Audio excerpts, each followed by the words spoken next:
Hi అండి, అందరికీ నమస్కారం. Welcome to my channel Sowji thirds. ఈరోజు కార్తీక పురాణం 16వ అధ్యాయం స్తంభదీప ప్రశంస. వశిష్ఠుడు చెబుతున్నాడు, ఓ రాజా, కార్తీక మాసం దామోదరునికి అత్యంత ప్రీతికరమైన మాసము. ఆ మాసమందు స్నాన దాన వ్రతాదులను చేయుట, సాలగ్రామ దానం చేయుట చాలా ముఖ్యం. ఎవరు కార్తీక మాసమందు తనకు శక్తి ఉన్నా దానం చేయరో అట్టివారు రౌరవాది నరక బాధలు పొందుదురు. ఈ నెల దినములు తాంబూల దానం చేయువారు చక్రవర్తిగా పుట్టుదురు. ఆ విధంగానే నెల రోజుల్లో ఏ ఒక్కరోజు విడవకుండా తులసికోట వద్ద కానీ భగవంతుని సన్నిధిని కానీ దీపారాధన చేసిన ఎడల సమస్త పాపములు నశించుటయేగాక వైకుంఠ ప్రాప్తి కలుగును. కార్తీక శుద్ధ పౌర్ణమి రోజున నదీ స్నానం ఆచరించి భగవంతుని సన్నిధి యందు ధూపదీప నైవేద్యములతో దక్షిణ తాంబూలాదులు నారికేళ ఫలదానము చేసిన ఎడల చిరకాలం నుండి సంతతి లేని వారికి పుత్ర సంతానం కలుగును. సంతానం ఉన్నవారు చేసినచో సంతాన నష్టం జరగదు. పుట్టిన బిడ్డలు చిరంజీవులై ఉందురు. ఈ మాసములో ధ్వజస్తంభమునందు ఆకాశదీపము నుంచిన వారు వైకుంఠమున సకల భోగములు అనుభవింతురు. కార్తీక మాసమంతయు ఆకాశదీపం కానీ స్తంభదీపం కానీ ఉంచి నమస్కరించిన స్త్రీ పురుషులకు సకల ఐశ్వర్యములు కలిగి వారి జీవితం ఆనందదాయకమగును. ఆకాశదీపం పెట్టువారు శాలిధాన్యం కానీ నువ్వులు కానీ ప్రమిద అడుగున పోసి దీపం ఉంచవలేను.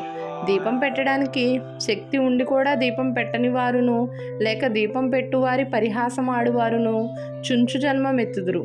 ఇందులో ఒక కథ కలదు, చెప్పెదను వినుము. దీపస్తంభము విప్రుడగుట.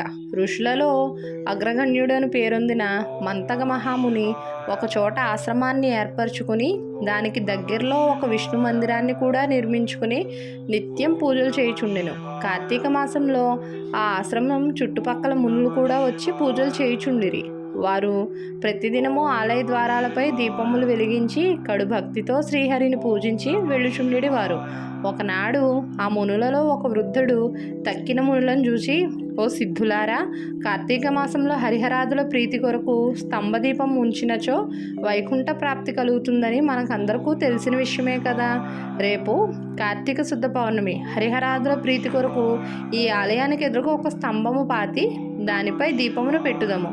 కావున మనమందరం అడవికి వెళ్ళి నిడుపాటి స్తంభం తోడుకుని వద్దాం రండు అని పలుకగా అందరూ పరమానంద భరితులై అడవికి వెళ్ళి చిలువలు పలువలు లేని ఒక చెట్టుని మొదలంట నరికి దానిని తీసుకువచ్చి ఆలయంలో స్వామికి ఎదురుగా పాతిరి.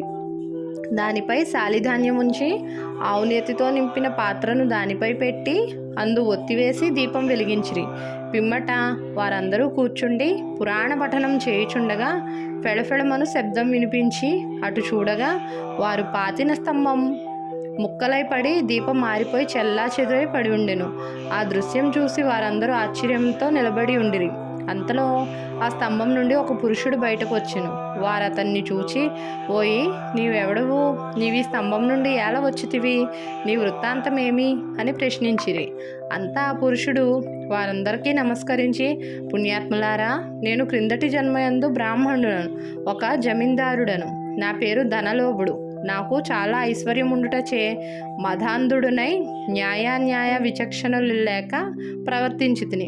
దుర్బుద్ధులవడటచే వేదములు చదువక శ్రీహరిని పూజింపక దాన ధర్మాలు చేయక మెలగితిని. నేను నా పరివారంతో కూర్చుండి ఉన్న సమయంనే విప్రుడైన వచ్చి నన్ను ఆశ్రయించినను అతనిచే నా కాళ్ళు కడిగించి ఆ నీళ్లు నెత్తి మీద వేసుకోమని చెప్పి నానా దుర్భాషలాడి పంపుచుండేవాడను. నేను ఉన్నతాసనముపై కూర్చుండి అతిథులను నేలపై కూర్చుండని చెప్పేడివాడను. స్త్రీలను పసిపిల్లలను హీనంగా చూచుచుండేవాడను. అందరూ నా చేష్టలకు భయపడివారే కానీ నన్నెవరనూ మందలింపలేకపోయిరి. నేను చేయు పాపకార్యములకు హద్దు లేకపోయేడిది. దాన ధర్మములు ఎట్టివో నాకు తెలియవు. ఇంత దుర్మార్గుడనై పాపినై అవసాన దశలో చనిపోయి ఘోర నరకములు అనుభవించి 1,00,000 జన్మల ముందు కుక్కనై 10,000 జన్మలు కాకినై 5,000 జన్మలు తొండనై 5,000 జన్మలు పేడ పురుగునై తర్వాత వృక్ష జన్మమెత్తి కీకారణ్యమందుండి కూడా నేను చేసిన పాపములను పోగొట్టుకొనలేకపోతుని. ఇన్నాళ్లకు మీ దయ వలన స్తంభంగా ఉన్న నేను నరరూపమెత్తి జన్మాంతర జ్ఞానినైతిని. నా కర్మలన్నీయు మీకు తెలియచేసి తిని, నన్ను మన్నింపుడని వేడుకొనెను.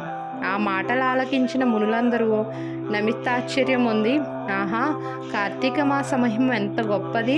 అదీనుగాక కార్తీక శుద్ధ పౌర్ణమి మహిమ వర్ణింపశక్యము కాదు.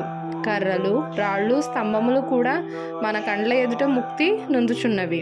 వీటన్నింటికన్నా కార్తీక శుద్ధ పౌర్ణమి ఆకాశ దీపం ఉంచిన మనుజునకు వైకుంఠ ప్రాప్తి తప్పక సిద్ధించును. అందువల్లనే ఈ స్తంభంనకు ముక్తి కలిగినదని మునులు అనుకొనుచుండగా, ఆ పురుషుడా మాటలు ఆలకించి, మునిపుంగవులారా, నాకు ముక్తి కలిగు మార్గం ఐదైనా గలదా?